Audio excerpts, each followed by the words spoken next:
오늘의 주요 뉴스입니다. 정부의 의대 정원 확대에 반발해 서울 지역 빅5 병원 전공의들이 오늘까지 전원 사직서를 내고 내일부터 진료 중단을 예고했습니다. 전공의들이 병원을 떠나면서 진료 공백 우려가 현실화되고 있는데 환자를 볼모로 한 비윤리적인 행동이라는 비판의 목소리가 커지고 있습니다.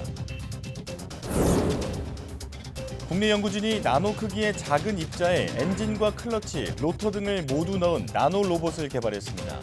엔진과 로터를 코팅한 DNA를 편집하면 나노 로봇을 특정 조건에서만 작동시킬 수 있어 약물 전달체나 질병 치료 등에 활용할 수 있을 것으로 보입니다. 동물뿐 아니라 식물에서도 한 번 흡수된 미세 플라스틱이 대를 이어 전달된다는 것이 확인됐습니다. 표피가 아닌 세포 사이 또 세포 내 공간에서 확인된 건데 한 번 오염되면 깨끗한 환경에서 식재되더라도 미세 플라스틱이 대물림되는 것으로 확인된 것입니다. 스위스 연구진이 전자담배가 금연에 도움이 된다는 연구 결과를 발표했습니다.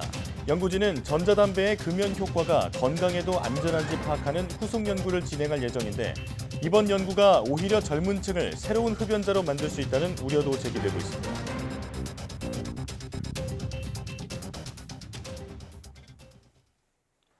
여러분 안녕하십니까? 2월 19일 사이언스 투데이입니다.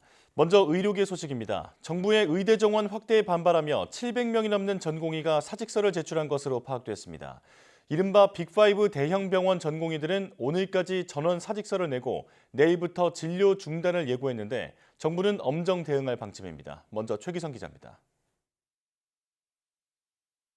대한전공의협의회는 주요 대형병원 5곳 전공의 전원이 사직서를 내고 내일 아침 6시부터 근무를 중단하기로 했다고 밝혔습니다.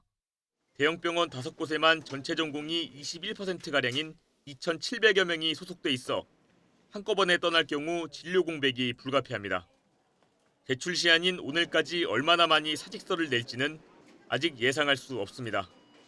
최근 집계치인 16일 자료를 보면 모두 23개 병원에서 715명이 사직서를 냈고 수리된 사직서는 없습니다. 정부는 실제 근무하지 않은 103명에게 업무 개시 명령을 내렸고 3명이 복귀하지 않았습니다. 의대생 역시 전공의가 일손을 놓기로 한 날 집단 휴학 등으로 가세할 계획입니다.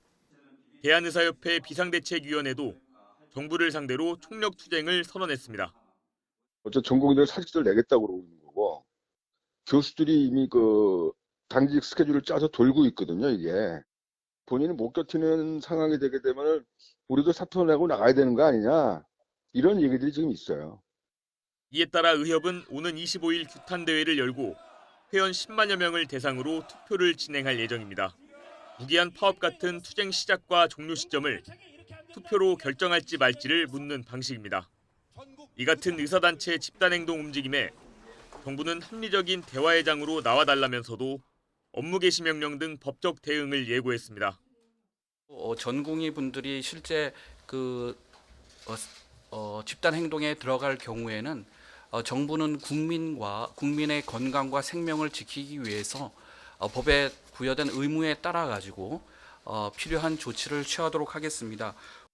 정부는 업무 개시 명령 뒤 복귀했다 다시 근무하지 않는 경우를 막기 위해 전공의 근무 상황을 매일 보고하라고도 명령했습니다.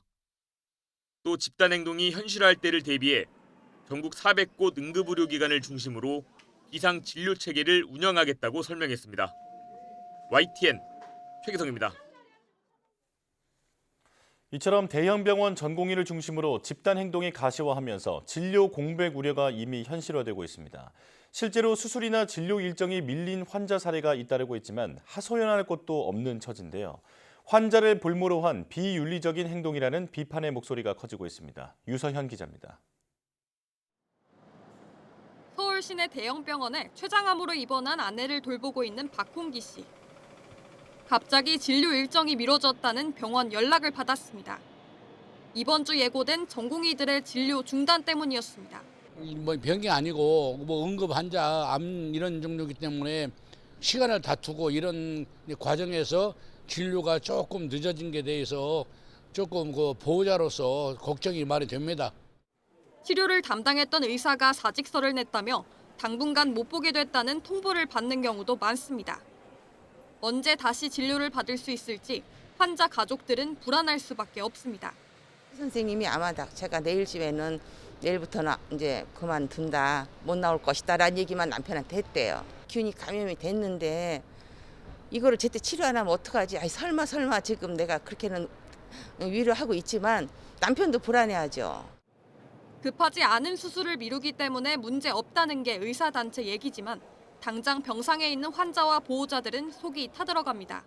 내 병이 더 커질까 봐도 무섭고 전화 받고 나서는 좀 한참 울었던 것 같아요. 내가 잘못한 게 하나도 없는데 왜.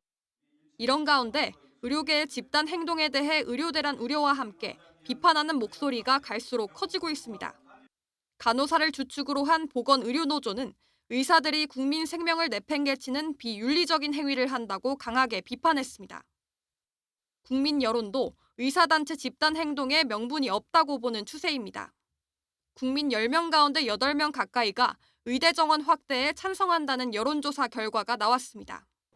YTN 취재진이 수술 연기나 취소 같은 현장 상황을 담기 위해 인터뷰를 시도했지만 환자나 보호자 대다수는 나중에 불이익을 받을까 봐 신원을 밝히는 걸 극도로 꺼렸습니다.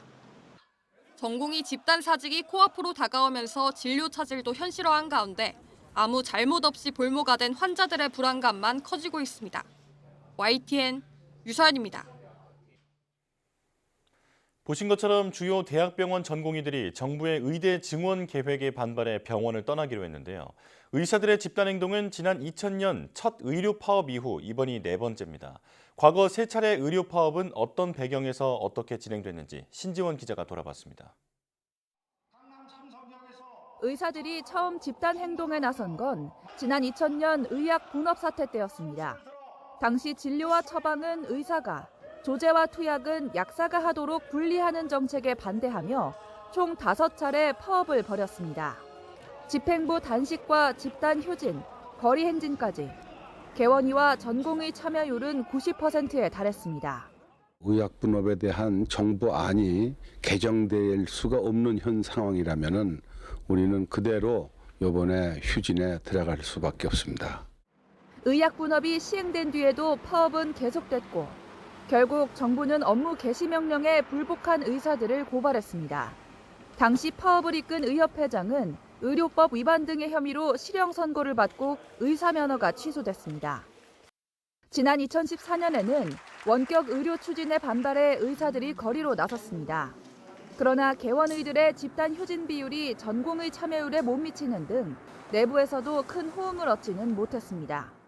의사들은 오늘 환자분들께 잠시 고통을 드리더라도 원격 진료와 의료 영리화 정책을 기어이 반드시 막아내고자 합니다.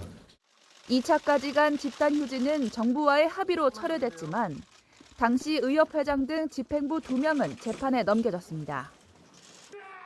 지난 2020년 의사 파업은 이번 집단 행동 배경과 가장 유사합니다. 의대 정원을 늘리겠다는 정부 정책에 반발하고 나선 겁니다. 정부가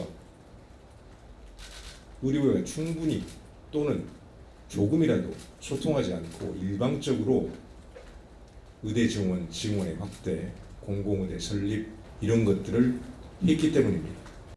의사협회 파업에 의대생들이 국가시험을 거부하고 전공의들이 거리로 나서면서 파급력이 커졌습니다. 당시 정부는 업무 개시 명령을 내리고 고발에 나섰다가 코로나19 사태로 의료진 역할이 커지면서 한 달 만에 정책 철회에 합의했습니다. 그러나 바뀐 정부가 의대 정원 2,000명을 확대하기로 하면서 의사들이 4년 만에 다시 집단 행동에 나서기로 한 겁니다. 이번에는 정부 역시 물러서지 않겠다는 입장인 가운데 결국 이번에도 피해는 고스란히 환자들 몫이 될 것으로 보입니다. YTN 신지원입니다. 한덕수 국무총리는 의대 증원에 반발하며 전공의를 포함한 의료계가 집단 행동을 예고한 것과 관련해 공공의료기관 비상진료체계를 가동하고 비대면 진료를 전면 허용하겠다고 말했습니다. 한 총리는 오늘 정부 서울청사에서 주재한 의사 집단행동 대응 관계장관회의 모두 발언에서 전국 409개 응급의료기관 응급실을 24시간 운영하고 필요하면 공보의 군의관 투입을 검토하겠다며 이같이 밝혔습니다. 이어 공공병원의 평일 진료시간 확대와 주말 공휴일 진료, 12개 국군병원 응급실 민간 개방은 물론 필요할 경우 군병원 외래 진료를 민간에 확대하는 방안을 준비하겠다고 덧붙였습니다.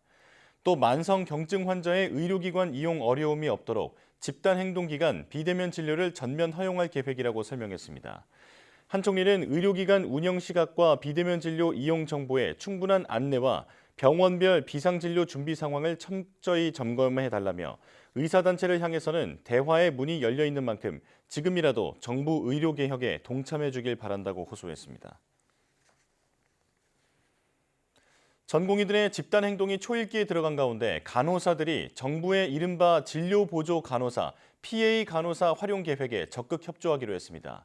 대한간호협회는 의료인의 제1 책무는 환자의 건강과 생명 보호라며 의료 공백을 메꾸는 데 참여할 것이라고 밝혔습니다. 이를 위해 간호협은 해당 간호사들이 피해를 받지 않도록 정부의 법적 보호장치 마련을 요구한다고 덧붙였습니다.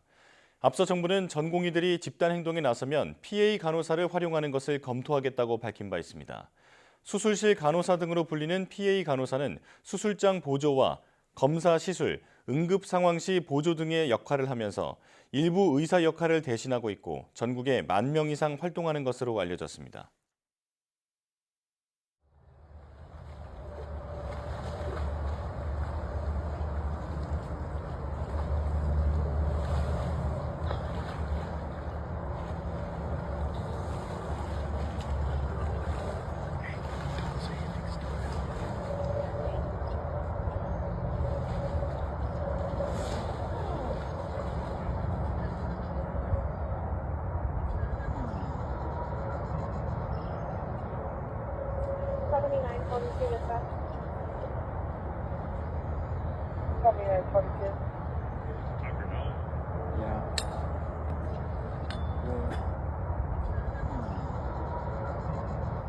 Doesn't look like he's injured.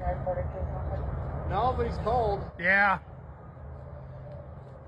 Give him a push towards shore. I don't think he can stand with his legs. Okay, they're probably too cold. Yeah. Oh.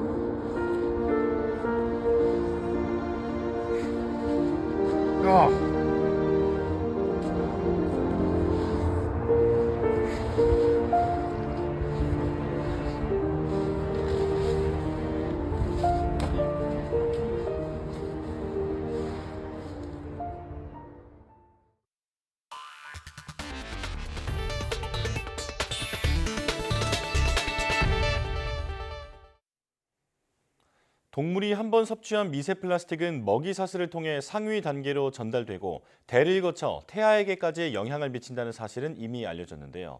식물도 땅에서 흡수한 미세 플라스틱이 열매를 통해 다음 세대에 전해진다는 연구 결과가 나왔습니다. 양효영 기자가 취재했습니다. 200나노미터 크기의 플라스틱으로 오염된 토양에서 60일 동안 키운 완두 화분입니다. 수확한 완두콩을 공초점 레이저 주사 현미경으로 보자 완두콩의 배화와 떡잎에서 플라스틱 조각이 발견됩니다. 이번에는 수확한 완두콩을 오염되지 않은 토양에 다시 심어 14일 동안 키워봤습니다. 그 결과 후세대 완두의 뿌리는 물론 줄기 중간과 상단에서까지 모두 미세 플라스틱이 검출됐습니다. 특히 표피가 아닌 세포간, 또 세포 내 공간에서 미세 플라스틱이 확인됐습니다. 후세대 식물에서는 표피가 아니라 세포간 영역에서 관찰이 되었기 때문에 외부에서 노출된 플라스틱이 아니고 어미 세대로부터 그대로 전달된 것이 순환된 형태라고 보시면 될 것 같습니다. 연구팀은 앞선 연구를 통해 토양 환경에서 미세 플라스틱이 식물 뿌리를 통해 흡수된다는 사실을 밝혀낸 바 있습니다. 관다발 조직을 통해 줄기와 잎까지 미세 플라스틱이 도달하는 걸 확인했었는데 이번에는 흡수된 미세 플라스틱이 열매를 통해 후세대로까지 전달된다는 사실을 처음 밝혀낸 겁니다. 일단 한번 미세 플라스틱에 노출이 된다면 비록 좀 더 깨끗한 환경에서 식재가 되더라도 미세 플라스틱이 계속 남아있을 수 있다는 것을 시사하는. 미세 플라스틱은 가장 깊은 바다인 마리아나 해구부터 가장 높은 산인 에베레스트 정상까지 지구 모든 곳에서 발견되고 있습니다. 또 사람을 포함한 동물, 나아가 식물에서도 미세 플라스틱이 대를 이어 전달되는 것이 확인됐습니다. 과학자들은 미세 플라스틱이 실제로 인체에 어떤 영향을 미칠지 아직 정확히 밝혀지진 않았지만 플라스틱 입자가 작을수록 유해성이 클 것으로 추정하고 있습니다. 따라서 무엇보다 플라스틱 사용을 줄이려는 노력이 필요하다고 강조했습니다. YTN 사이언스 양혜영입니다. 전자담배가 금연에 도움이 되느냐를 놓고 논란이 많습니다. 스위스의 대학 연구진이 전자담배가 금연에 도움이 된다는 연구 결과를 내놨는데요. 하지만 전자담배는 젊은 층을 흡연으로 더 끌어들일 수 있다는 우려도 동시에 나오고 있습니다. 류재웅 기자입니다. 스위스 베른 대학 연구진이 대부분이 40살가량으로 하루 15개 비상을 피는 흡연자 1246명을 대상으로 실험을 했습니다. 두 그룹으로 나눠 한쪽에는 니코틴 패치 등 금연 보조제에 상담을 제공하고 다른 한쪽에는 여기에 더해 다양한 전자담배를 원하는 대로 제공했습니다. 그리고 실험 기간 6개월이 끝난 뒤 살펴봤더니 전자담배가 주어진 그룹에서 금연자가 그렇지 않은 그룹에서보다 확연히 많았습니다. So it's really important to know if people stop smoking, and I think that's becoming really clear in the literature that it helps to quit smoking. 연구진은 전자담배의 금연 효과를 넘어 건강에 안전한지를 파악하기 위해 5년까지 추적 연구를 하겠다고 밝혔습니다. 이 연구에 참여하지 않은 영국의 전문가도 금연 효과에 대한 연구 결과를 평가하면서도 새로운 흡연자를 양산할 수 있는 위험성을 제기했습니다. So we don't want to make them too attractive to young people, in particular who have never smoked. So it's a careful balancing act that requires trade-offs. 실제 호주에서는 청소년들의 전자담배 사용이 유행처럼 번지면서 맛과 포장, 니코틴 함량 제약 등 강력한 규제 정책을 펴고 있습니다. 더 나아가 전자담배는 근본적으로는 건강 위험성에 대한 논란이 여전한데 태국, 타이완, 홍콩, 인도 등처럼 전자담배의 판매와 수입, 사용을 전면 금지하는 나라들도 적지 않습니다. YTN 유재웅입니다. 몸속을 돌아다니며 질병을 치료하는 초소형 로봇은 공상과학 영화의 단골 소재인데요. 국내 연구진이 나노미터 크기의 작은 입자에 엔진과 클러치, 로터 등을 모두 넣어 나노 로봇을 개발했습니다. 최소라 기자입니다. 광선을 맞아 작게 축소된 잠수함이 사람 몸에 들어가 곳곳을 누비기도 하고 혈전을 제거하기 위해 초소형 잠수함이 혈관과 뼛속을 돌아다니기도 합니다. 이 같은 나노로봇은 SF 영화의 단골 소재지만 실제로 나노로봇을 만드는 건 쉽지 않습니다. 그동안 사람들이 많이 관심은 있었지만 이제 어려워하는 연구였죠. 크기가 작기 때문에 그 안에 뭐 엔진이라든지 그 안에 기어라든지 아니면 센싱을 할 수 있는 그런 부속까지 다 넣을 수 있는 것은 어렵죠. 국내 연구진이 개발한 나노로봇이 가득 들어있는 액체입니다. 전자현미경으로 수십만 배 확대했더니 200나노미터의 동그란 로봇이 보입니다. 자기장이 없으면 가만히 멈춰 있지만 자기장 안에서는 회전 운동을 합니다. 로봇의 엔진은 금과 인공 DNA로 코팅된 산화철인데 자기력을 받으면 회전하며 동력을 생성하기 때문에 엔진 역할을 해낼 수 있습니다. 엔진을 둘러싼 건 DNA로 코팅된 다공성의 금 껍질인데 로봇 자체가 회전하도록 하는 로터 역할을 합니다. DNA 정보와 일치하는 유전자가 감지되면 엔진은 로터와 맞물려 함께 회전하는데 마치 엔진 동력을 로터에 전달하는 클러치와 같이 작동하는 겁니다. 엔진과 로터를 코팅하는 DNA를 편집하면 나노로봇이 어떤 유전자를 만났을 때 작동하도록 할지 결정할 수 있습니다. And DNA, as we all know, can be encoded, so it has a certain codable function, and it only responds to specific inputs. 연구팀은 나노로봇으로 세포의 특정 수용체를 기계적으로 당겨 목표 유전자를 활성화하는 데도 성공했습니다. 또 회전 운동이 다양한 운동으로 응용될 수 있고 여러 나노로봇의 DNA를 코딩해 복잡한 알고리즘도 구현할 수 있다며 약물 전달체나 질병 치료 로봇 등으로 활용될 수 있다고 전망했습니다. 연구팀은 이 나노로봇을 몸속에서 목표 지점에 스스로 찾아가는 자율주행 로봇으로 만들기 위한 연구를 진행하고 있습니다. YTN 사이언스 최소라입니다. 한반도 대기질을 함께 연구해온 국내 연구진과 미국 나사가 연구 범위를 아시아로 넓힙니다. 첨단 장비를 탑재한 항공기 6대와 우리 환경위성을 동원해 아시아 지역을 관측할 계획인데요. 관측용 항공기가 운영될 오산 미군 기지를 김평정 기자가 다녀왔습니다. 커다란 항공기 안에 들어가자 좌석 대신 기계들이 자리를 차지하고 있습니다. 모두 공기를 채집해 구성 물질을 분석하는 장비들입니다. 이 장비는 우리가 배출한 오염물들이 산화되면서 미세먼지로 가기 직전에 있는 그런 물질들을 측정하는 장비고요. 항공기를 이렇게 하늘 위에 실험실로 개조한 이유는 상공에서 대기질을 관측하기 위해서입니다. 국립환경과학원과 미국 나사가 손잡고 아시아의 대기질을 공동 조사하기로 한 겁니다. You will see 26 different instrument stations measuring in great detail, greater detail than any other method of what is in the air, more than 100 compounds and variables. 관측은 한국은 물론 필리핀과 태국, 말레이시아에서도 이뤄집니다. 세계적으로 대기 오염이 심한 아시아에서 특히 겨울에 오염물질이 많이 축적되는 이유를 밝힐 계획입니다. 또 오염물질이 대기 흐름을 타고 어떻게 국경을 넘어가는지 등도 확인할 예정입니다. 세계 첫 정지 궤도 환경위성인 우리나라의 천리안 2B호가 관측한 결과도 연구에 활용됩니다. 환경위성은 36,000km 떨어진 우주에서 관측하기 때문에 지상에서의 검증이 필요합니다.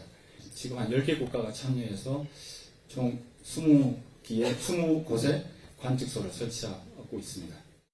8년 전 나사와 함께 국내 대기질을 연구했을 때는 특정 지역에서 초미세먼지가 절반가량은 외국에서 들어왔고 특히 중국에서 많이 유입됐다는 사실을 밝혀냈습니다. 아시아로 확대된 이번 연구 결과가 나오면 대기오염 물질을 줄이기 위한 국가 간 협력 사업도 끌어낼 수 있을 것으로 기대됩니다. YTN 김평정입니다. 중국의 대표 전기차 업체 비아디가 올해 안에 국내 전기 승용차 출시를 목표로 인증 준비에 들어갔습니다.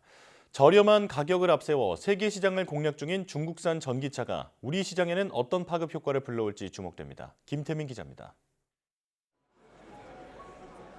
일찌감치 내연기관을 건너뛰고 전기차에 집중해온 중국 업체들이 최근 눈에 띄는 성과를 내고 있습니다. 중국의 대표 전기차 업체인 비아디가 지난해 4분기 판매량에서 미국의 테슬라를 앞지른 것이 대표적입니다. 내수 비중이 컸던 중국산 전기차는 이제 세계 시장 공략에도 속도를 내고 있습니다. We have a 20 to 30% market share at this moment. I think in 2025 for EV only, at least we have a 50% market share. 최대 강점은 저렴한 가격입니다. 글로벌 전기차 수요가 둔화하면서 가격 경쟁력이 구매를 결정짓는 핵심 요인이 됐기 때문입니다. 배터리를 생산해서 또 전기차에 적용을 하기 때문에 가장 값싸게 이걸 적용할 수 있는 그런 기술이라든지 이런 부분들은 다른 업체들에 비해서는 더 좀 유리한 측면들이 있는 거죠. 화물차나 버스 등 상업용 전기차만 출시됐던 국내 시장도 이제 중국산 전기 승용차 진출이 눈앞으로 다가왔습니다. 비아디 측은 한국이 빠른 성장세와 수준 높은 소비자를 갖춘 매우 중요한 시장이라며 눈독을 들이고 있습니다. 이에 따라 최근 중형 세단이나 소형 SUV 등을 중심으로 국내 인증 절차를 준비 중인 것으로 전해졌습니다. 브랜드 이미지 등에선 아직 역부족이지만 공격적인 가격 전략으로 중저가 시장을 공략한다면 파급 효과는 만만치 않을 전망입니다.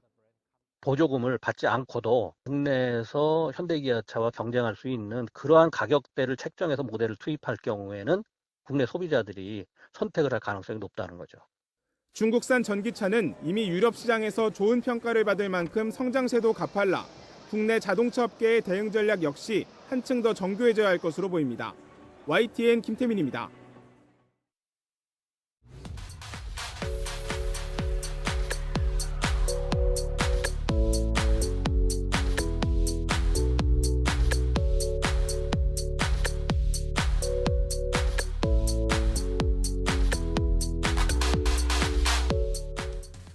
동물뿐 물뿐 아니라 식물도 미세 플라스틱이 다음 세대에 전해진다는 연구 결과 앞서 전해드렸는데요. 지구상에 퍼져 있는 미세 플라스틱은 현실적으로 제거가 불가능해 애초에 발생하지 않도록 플라스틱 사용을 줄이는 게 최선입니다. 우리 건강과 환경을 위해 일상에서 비닐봉지와 플라스틱 컵 등 일회용품 사용을 줄이려는 노력을 더 이상 미뤄서는 안 될 것 같습니다. 뉴스 마칩니다. 고맙습니다.